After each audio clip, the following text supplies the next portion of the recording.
tem pessoas que realmente precisam de ajuda, né? E às vezes elas, dependendo da situação que a gente encontra, social ou, né, o cenário no entorno dela, ela não consegue ter acesso por falta de informação, por falta de conhecimento, por falta de oportunidade. E quanto mais a gente abre esse assunto, mais a gente consegue abarcar mais pessoas e cuidar de mais pessoas e melhorar a saúde mental como um todo, né? Da sociedade, né? Não só pensando nas empresas.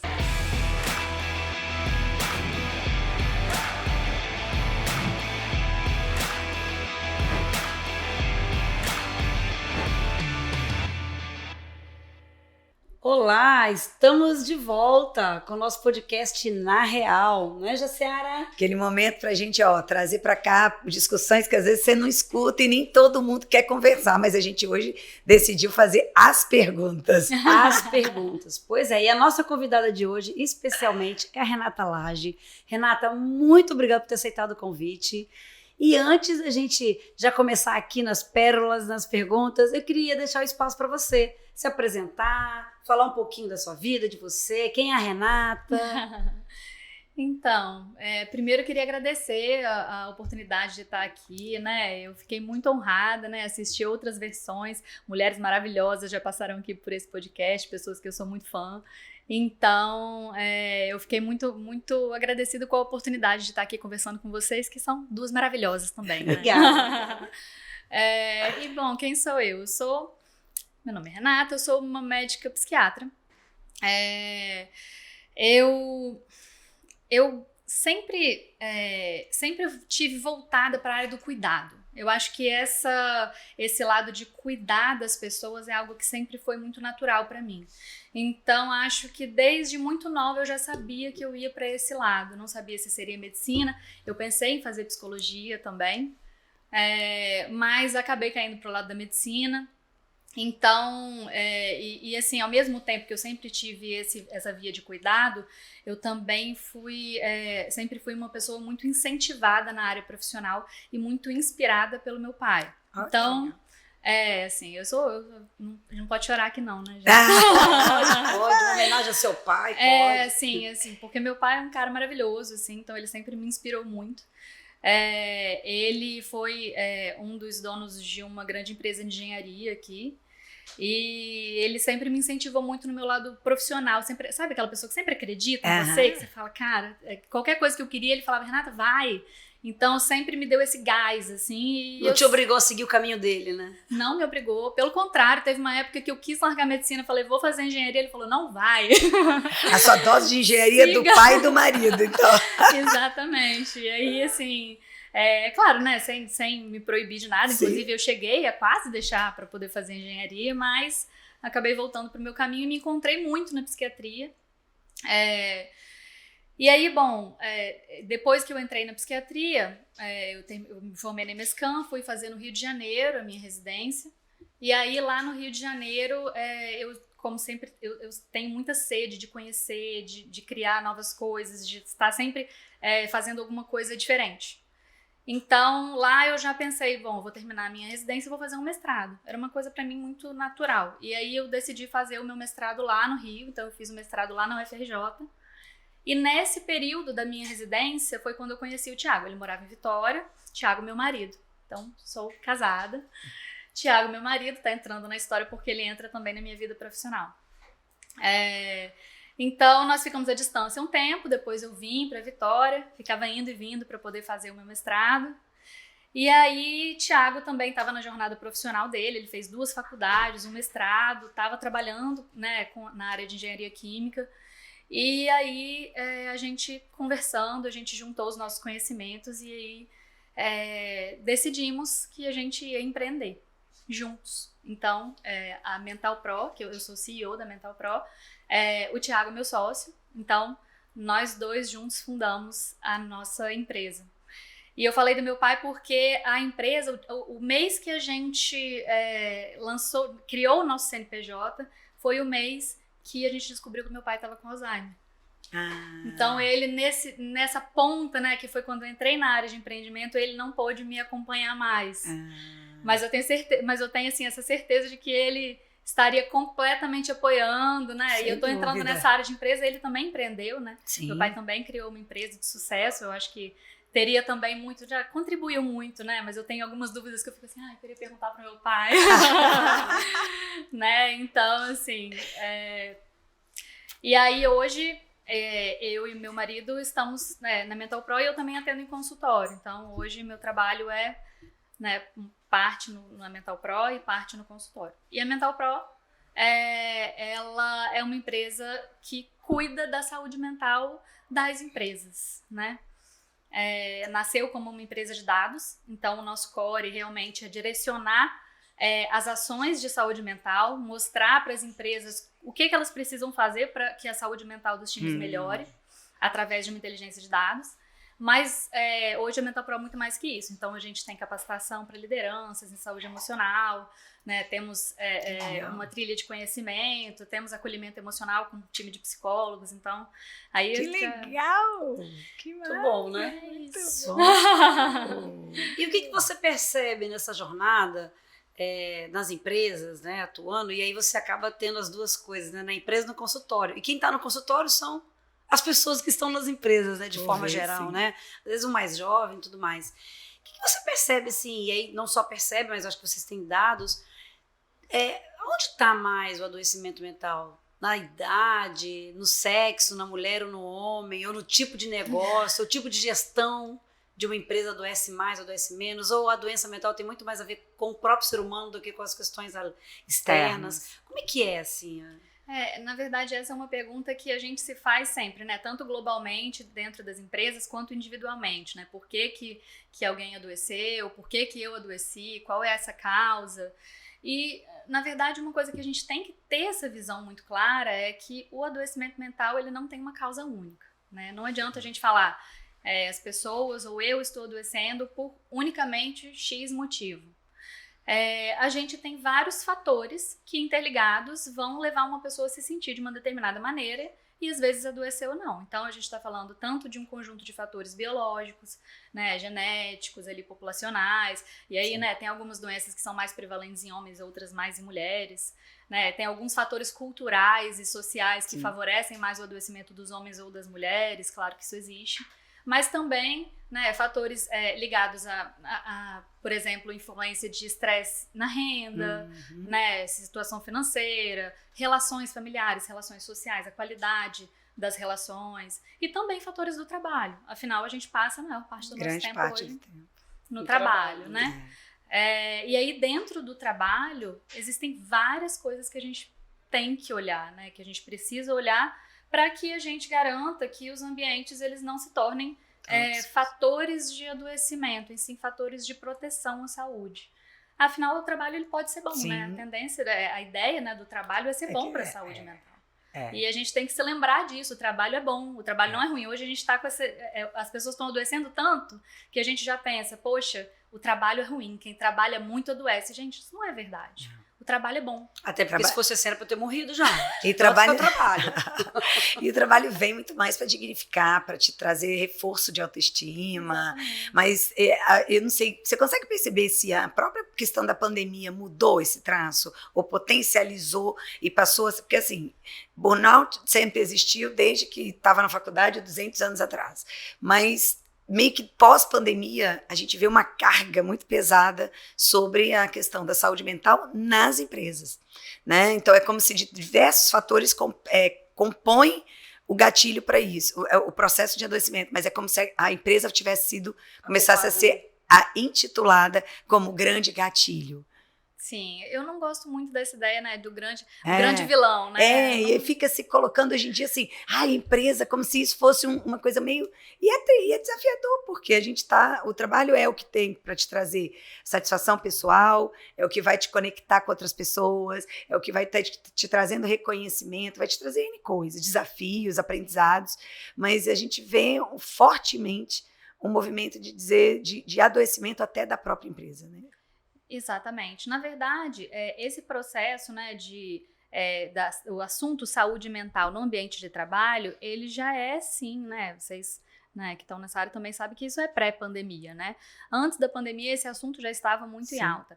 Esse dado que muito se fala o gasto econômico global de $1 trilhão por ano por perda de produtividade, né, devido aos problemas de saúde mental. Isso é de 2010, gente, olha só. A gente nem... É porque é o mais robusto que a gente tem. Não é o mais recente, mas é o mais robusto. A gente sabe que isso aumentou muito. E isso, assim, tanto que a Mental Pro ela foi fundada antes da pandemia, em 2019, já pensando nesse assunto.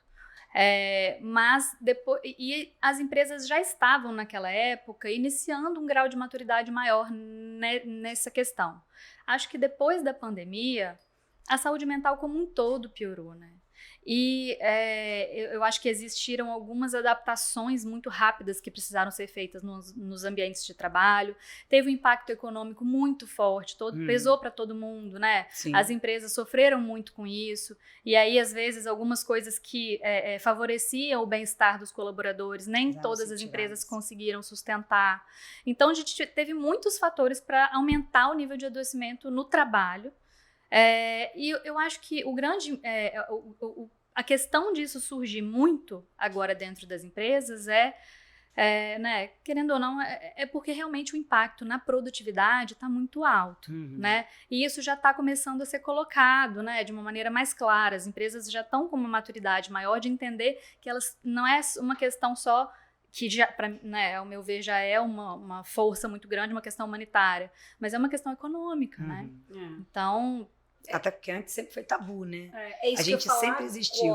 Os desafios da saúde mental sempre existiram. E aí sempre foram tabu no nosso país em todas as esferas. Exatamente. Seja dentro das escolas, o desafio da saúde mental dentro do ambiente escolar, dentro do ambiente familiar, né? Da empresa, então, pior ainda, e dentro da empresa, sempre tido como motivo para você não ter que ir trabalhar, não como a questão do presenteísmo, sabe? Então, eu acho que tem aí uma máscara de um tempo que sempre se teve adoecimento. Você sabe que eu ia, quando você falou do tabu, eu ia trazer isso aqui. Às vezes eu acho que há males que vem para bem, claro. Eu acho que tem todo um problema gerado por conta da pandemia, as mortes, as doenças e todas as crises oriundas disso, mas tem um ganho que eu acho que esse talvez vai ser mundial. Tirou o tabu de poder falar. Tirou tanto o tabu de poder falar também, que às vezes a doença mental agora é tudo também, né? Então, assim, aonde que a gente toma esse cuidado em equilibrar, né? Mas, assim, eu acho que teve um ganho muito grande, porque antes era vergonhoso eu me diagnosticar, e às vezes o quanto de adulto que está sendo diagnosticado com problemas que a gente só levava criança. E esses dias eu ouvi a fala de um empresário, que ele falou assim para mim, eu tinha uma pessoa, ela é autista, e até eu saber que ela era autista, eu achava que ela era ignorante mesmo. Olha. Porque ela era grosseira, mas não é que ela era grosseira, ela fala daquele jeito dela ali, direta, inteligentíssima pessoa, achava os erros para ele como ninguém. Mas quando ela ia dizer o erro, ela vinha com um tom que deixava meio que fosse mal educada, podia ter um jeito de falar. Quando ele descobriu o diagnóstico, e que ela publicou na empresa e trouxe, ele olhou com outro olhar. E pelo contrário, ele passou a admirar que a pessoa, mesmo com uma dificuldade de relacionar e de trabalhar, tá ali entregando o que ela pode, como ela pode, fazendo esforço. Então, eu acho que o tabu que você agora pode assumir que tem e pode, às vezes, entender que dentro da empresa, a gente tem uma esfera de 240 profissionais na Rupem. Quantas pessoas aqui podem não estar e que não tem nenhum diagnóstico, né? Então, e quando isso acontece em todos os lugares? Eu acho que o tabu, eu acho que o Covid abriu esse espaço. Por outro lado, também eu acho que tudo que abre demais, você perde a condição de entender. Separar o joio do trigo, como é que vocês ajudam isso? Como é que você pensa? Primeiro, eu acho que você falou um ponto que é crucial, né? Assim, abrir o espaço para falar.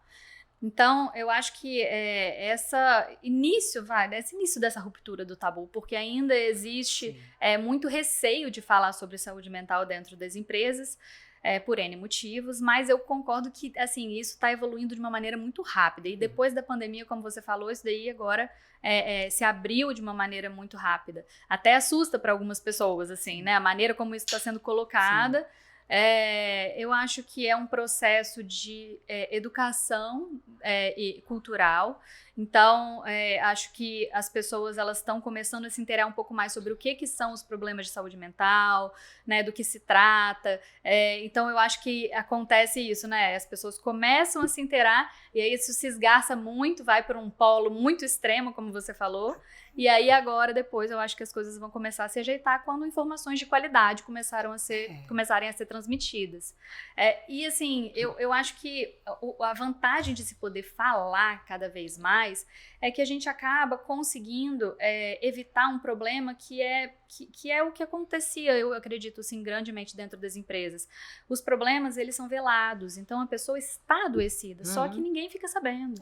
Porque a gente tem essa ideia de que a pessoa que está com depressão, que ela está com transtorno de ansiedade, ela não vai conseguir trabalhar. E isso é mentira. Sim. Ela vai. A gente com transtorno de ansiedade, burnout, depressão, a gente trabalha, a gente vai, a gente quer faz. Saber, né, Renata? E também quem não quer saber, eu finge que não vê, né? Exatamente. E aí, assim, né, deixa pra lá, não vou dar uma olhada pra isso, não. E o problema disso é o agravamento do problema de saúde, né, que aí dentro das empresas, se a gente for pensar isso em escala, né, imagina, vários colaboradores que estão adoecidos, não buscam ajuda e vão todos agravando o problema, a perda de produtividade que isso tem ao longo do tempo e depois a quantidade de afastamento, que é o que a gente vê hoje, né, um monte de gente se afastando por problema de saúde mental. A pessoa que se afastou, ela adoeceu hoje? Não adoeceu hoje. Isso é um processo, né? E Renata, a gente brinca muito, né? Que nasce um filho, nasce uma culpa, né? Eu tenho 3, né? Então você pensa. Inclusive, eu conheço a Renata por conta de atender um filho meu. E deixa eu te fazer uma pergunta. Como que, assim, a gente que é mãe, que trabalha, seja a profissão que for, empresária, executiva, e a família, ela tem um pedaço ali que, por mais que o pai seja presente, seja apoio, e muitos não estão, mas essa ausência um pouco da mãe, por muitas vezes eu imagino assim, será que se eu fosse mais presente, se eu tivesse trabalhado menos com meu filho, teria evitado esse problema? E você trouxe que tem a questão genética, né? Mas como que as mães, a gente percebe que agora todo filho tem alguma doença. Eu não conheço mais uma mãe que o filho não tem algum diagnóstico.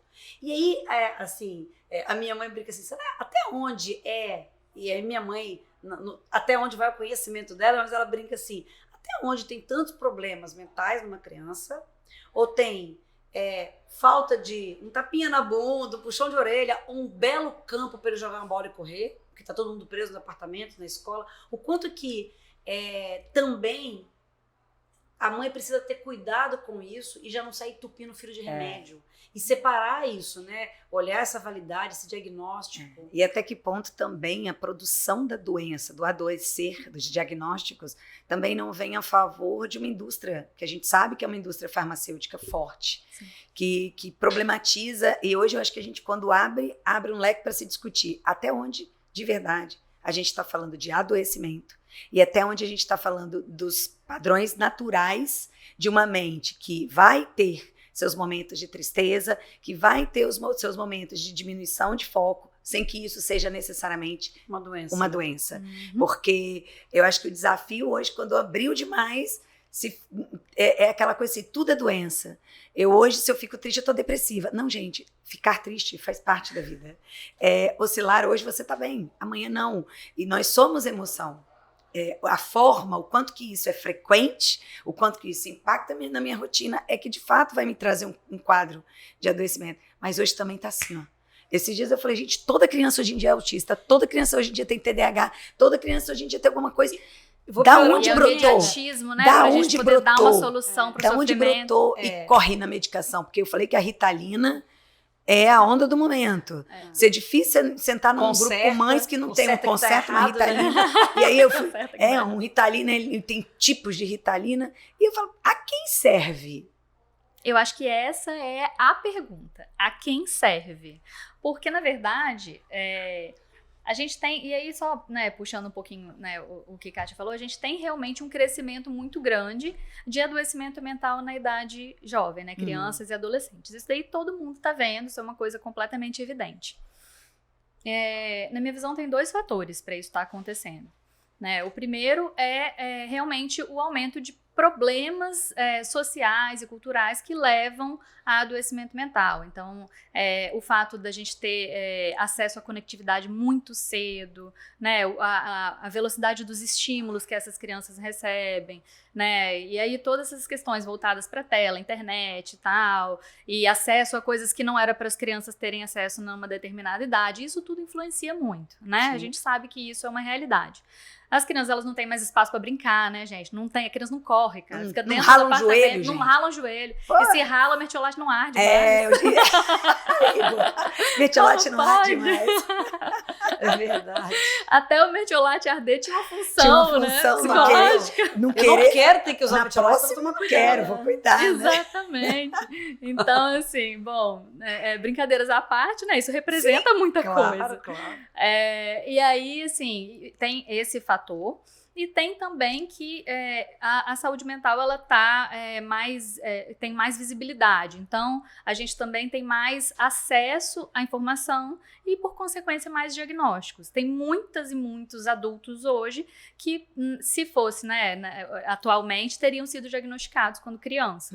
Né, isso é inegável. Sim. E aí, tem esses dois pontos. Tem uma indústria forte, tem alguém que está ganhando com isso. Então, né? Assim, eu até pensei assim que você tinha falado que esse programa seria o Nome Saia Justo, porque essa pergunta da indústria é extremamente polêmica, né? Então, assim, quando a gente entra nesse ponto, a gente tem que ter também muito cuidado. Por quê?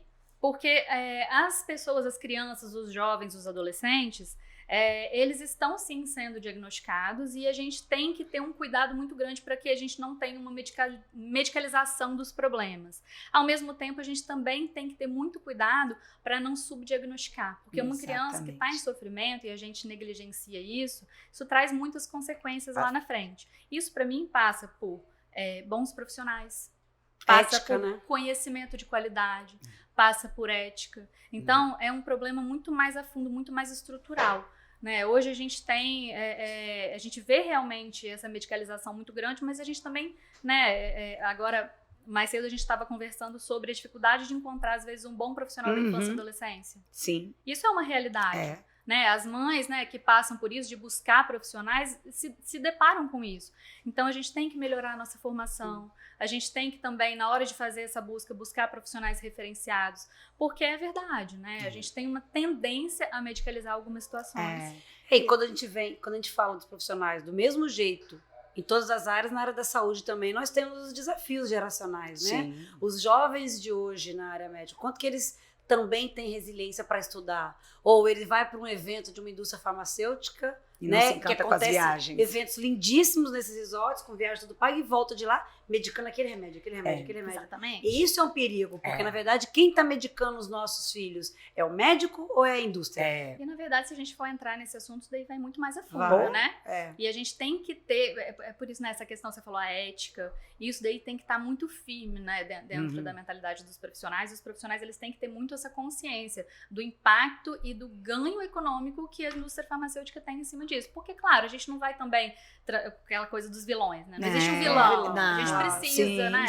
E até porque eles pesquisam tudo. Pesquisam e tudo. Mas a gente tem que entender essa relação também, que existe um conflito de interesse que a gente tem que colocar na mesa. A gente tem que estar no meio, né? E de ter o cuidado. E quando é criança, tem que ter todo um cuidado, porque assim, como dizia na faculdade de psicologia, o controle dos corpos sempre foi um sonho de todo mundo, né? Porque a criança que é muito agitada, ela demanda. E aí, dentro do ambiente escolar, o quanto que a gente vê também, assim como na medicina, na psicologia, no RH, em qualquer profissão, o desafio daqueles profissionais que, por vezes, não estão preparados e aí traduzem, devolvem para casa como quem diz assim, se a criança dá muito trabalho, sua criança você precisa levar para o psiquiatra. Antigamente, se a sua criança dava muito trabalho, você precisava sentar com ela para conversar, botar de castigo, dar uma orientação, às vezes não estou defendendo questão do tapa não, mas você ia criar seu filho. Eu tinha uma varinha, meu pai tinha uma varinha atrás da porta. Hoje em dia, eu não segui isso direitinho. Hoje em dia eu vejo às vezes diagnósticos de autismo sendo dados em uma única consulta, sem um campo de observação. Sem você, de fato, fazer uma escuta de uma história, pegando um recorte muito curto e medicando, e saindo de lá com consultório, com receitas, e que na sequência você vê... E aí eu falo assim, cara, a gente ainda tem que construir uma estrutura de saúde, de rede, que trabalhe melhor o desenvolvimento do professor, para que esse professor saiba fazer uma escuta e possa ser um agente dentro de um processo de diagnóstico diferencial e não só adoecer, porque hoje a criança que dá trabalho, ela é automaticamente rotulada para o adoecimento. Exatamente. Né? Eu vou falar, você quer complementar dela? Depois eu pergunto. Não, eu ia falar que isso realmente é uma realidade. Eu acho que essa educação, né, essa psicoeducação tem que passar dentro das escolas também. E aí, voltando um pouquinho também para o ambiente empresarial, acontece mais ou menos a mesma coisa, né? Porque na hora que a pessoa... Por isso que ainda existe um pouquinho de receio, um pouquinho de tabu. Porque a pessoa fica estigmatizada em muitos ambientes. Tem até vergonha, às vezes, de assumir, assumir, tem medo. Né? E aí a gente está falando, por isso que é importante a gente fazer essa psicoeducação também com as pessoas que estão lá num lugar de olhar e ter um certo cuidado, que são as posições de liderança também. Sim. Né? E aí eu vou te fazer uma pergunta, Renata. Eu acho que talvez até, se você já não tem, você vai me dizer, talvez você já até tem, mas talvez até para acesso para quem está assistindo. Eu tenho muita dúvida. Até onde é saúde mental e até onde é saúde emocional. Boa. Por quê? Porque assim, dislexia é uma doença mental ou é um déficit cerebral que atrapalha aqui, mas também, sabendo como usar isso, lida de outra forma? O que é? Sabe, assim, a hiperatividade, ansiedade, porque ansiedade, por exemplo, no meu caso, eu sou extremamente ansiosa, mas ela me impulsiona. É uma ansiedade boa, que eu acho que deve ter. Então, eu tenho dúvida. Muito legal a sua pergunta. Na verdade... esses termos, quando a gente está no meio corporativo, a gente acaba usando como sinônimos. A razão da gente usar isso como sinônimos é porque o nome mental assusta e afasta às vezes. Então a gente usa emocional para dar uma suavizada, uma amenizada. Mas são coisas diferentes. Então, já que você entrou nesse assunto, vamos tentar entender um pouquinho, né? Acho que a Ciara pode até me ajudar nessa. Saúde mental, quando a gente fala mental, a gente está falando de processos de saúde e patologia. Então, a gente está falando de uma mente que ela é saudável ou ela está adoecida, e aí nos termos de adoecimento mesmo, falando de doença. Né, distúrbio, né, transtorno, como a gente fala nos transtornos mentais. Mas quando a gente fala saúde emocional, a gente está falando de emoções. E emoções não tem necessariamente a ver com a nossa saúde em termos de doença ou saúde. Né? Claro que impacta, mas o que é uma emoção? É uma reação a um estímulo que seja capaz de te gerar uma emoção. Então, às vezes, por exemplo, eu estou colocando a mão aqui em cima, isso não me gera nada, isso não é capaz de me gerar uma emoção. Mas se eu derrubar o copo, isso vai me gerar uma emoção, né? Se eu, por exemplo, né, vamos dar um exemplo aqui, se eu, por exemplo, for responder 2 perguntas ao mesmo tempo e não lembrar a segunda, isso vai me gerar uma emoção. O que é essa emoção?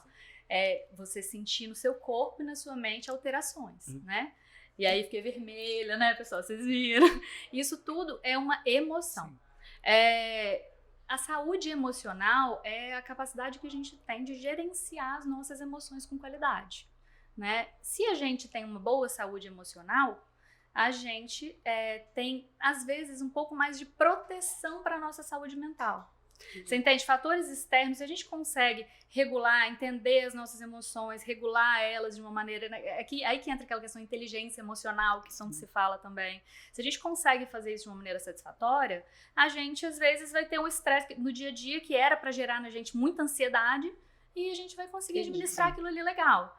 Então, às vezes, né, você falou que você tem um nível de ansiedade alto e isso te impulsiona. As emoções que você recebe, você consegue transformar de uma maneira positiva, né? Então, isso não vai influenciar na sua saúde mental. Você não vai desenvolver um transtorno de ansiedade por causa disso. Entendi. Mas quando você não controla, você não cria uma autorregulação, o teu nível de resiliência a isso, os impactos que isso vai te alastrando, vão te trazer a propensão para que você desenvolva isso no âmbito de uma doença. É meio engraçado que assim, na saúde, quando a gente fala do mental, tem muita coisa do normal. Aí eu falo assim, gente, o normal para quem é da área de psicologia, de psiquiatria, é uma das coisas mais engraçadas, porque assim, o que é normal? Exatamente. A gente fala do que é saudável, do que não é. Do normal, não existe uma normalidade. Assim, a parte mais triste para dar para todo mundo, ninguém é normal, porque não existe o que é normal, gente. Existe o que é saudável e o que não é saudável. Eu tenho um cunhado que tem transtorno bipolar, né? Ele fala assim, o transtorno bipolar é porque a gente oscila. E então eu que sou normal. Porque quem não oscila não é normal. Exatamente, gente. E Reconhecer, né? Exatamente. E às vezes, quem é normal é aquela pessoa que a gente não conhece, né? Aquela pessoa que tá passando na rua, você fala, nossa, eu queria ser normal, igual aquela pessoa. Gente. Que de longe todo mundo é normal. A gente tá chegando no final, que já me deram ali, ó, né? Tem o pessoal controlando o tempo aqui, gente. Tem o bastidor aqui, ó. Toda uma equipe. Pois é. E aí, esses dias, eu tive um caso de uma colega minha que falou assim, ela tem uma equipe, ela falou assim, não tô dando conta não, porque fulano trouxe um atestado. Tá tendo crise de ansiedade, tá entrando em depressão, tomando um monte de remédio. E pegou até atestado pelo INSS. Mas eu vejo todo dia pelo Instagram, porque o Instagram dedura tudo. Hoje em dia, Instagram festa na praia tomando cerveja. Como que ela tá doente e tá bebendo álcool, sem tá tomando remédio e tá se divertindo? Quem tá em depressão tem que ficar debaixo da coberta. Tem que estar em casa. Isso. Como é que é? Porque assim, a gente tem o nosso preconceito. Nem tanto ao céu, nem tanto... Não, eu não soube o que responder, porque não é minha área, mas eu falei assim, calma, você tem que entender o que está acontecendo. É uma crença bem... Mas é difícil de você também compreender, porque assim, nós não conhecemos ainda, não sabemos como lidar com as situações. Exatamente, assim, e às vezes a gente tem essa falsa ideia, né, de que a depressão ela tem muitos graus, assim, né, é uma doença que é muito espectral, então, como eu falei, tem gente que tem depressão e continua trabalhando, a maioria das pessoas. Às vezes é até a fuga, né? Exatamente, tem, né, e assim, vai ser um pouco mais difícil? Vai, mas você consegue exercer suas atividades. Outra coisa, a depressão também flutua. Ela não é assim, o tempo inteiro, você tá deprimido, você fica o dia inteiro, assim. Não, vai ter momentos do dia em que você vai se sentir melhor e aí você consegue fazer uma coisa ou outra. Esse raciocínio é muito perigoso até para quem está em tratamento, né? E aí eu falo um pouco da minha experiência no consultório, eu vejo que tem alguns pacientes que entram às vezes em afastamento, né? Para poder cuidar do problema, porque se agravou, né, de uma determinada maneira, e aí entregam aquele atestado de depressão. E a depressão, ela, né, assim como a maioria dos problemas de saúde mental, ela acaba tendo um tempo de afastamento, em média, um pouco mais longo do que outras doenças, até porque a medicação demora para fazer efeito, né, é uma coisa um pouco, né, lenta, hoje eu acredito ainda, na minha opinião. E aí, essa pessoa, quando ela começa a se sentir melhor, é muito benéfico que ela aproveite os pequenos momentos que ela tem para fazer coisas que ela gosta, para sair, para ir numa academia. Isso vai acelerar o processo. Sim. E as pessoas ficam com medo de sair de casa, porque fala assim, se eu ver alguém do trabalho, aí as pessoas vão me ver fora de casa e vão falar ali, ó, tá em depressão, mas tá rindo, tá indo no shopping, tá indo na academia. E aí fica estigmatizado. Faz tão bem nesse momento. Gente, isso é um problema muito grande. A gente tem que, né? E isso é conhecimento, né? A gente tem que, por isso que é legal a gente falar cada vez mais sobre isso para poder difundir. Quem tá com depressão, quem tem transtorno de ansiedade, não se sente mal o tempo inteiro e mesmo se sentindo mal, consegue exercer atividades, consegue sentir prazer com algumas coisas e a gente tem que incentivar isso, né? E o desafio é que quando a gente pensa pelo âmbito da empresa, é um desafio maior ainda, porque quem está da empresa olha, e aí você tem também o abuso, por exemplo, igual o caso que ela está dando, a pessoa estava bebendo, estava numa esbórnia, vamos pensar assim, e aí você fala, cara, o quanto que essa pessoa está tendo autocuidado? Exatamente. Porque se ela está medicada, ela não deveria estar fazendo uso de álcool, porque ela está se colocando em risco, ela está colocando para o mercado, e aí a gente tem uma questão trabalhista, uma lei que aí já entra, que isso dá até um novo podcast, porque assim, entra uma questão trabalhista que precisa ser entendida, porque uma coisa é você ir para uma academia, é você ir para um shopping, outra coisa é você ser visto bebendo horrores, porque se você está em tratamento, por que você está... Então, assim, dá mais um podcast. Dá. Então, assim, a Mental Pro, além da ferramenta para diagnosticar, para auxiliar, traz toda essa estrutura para apoiar a empresa a trabalhar o conceito, preparar a liderança para dar com isso, as próprias pessoas. E aí, e para aquelas empresas menores? Você vê assim, por exemplo, nós temos... A maior parte do empreendedor brasileiro é pequeno. Ele não tem muito acesso. Ele mesmo, às vezes, também está precisando de suporte para a saúde mental dele.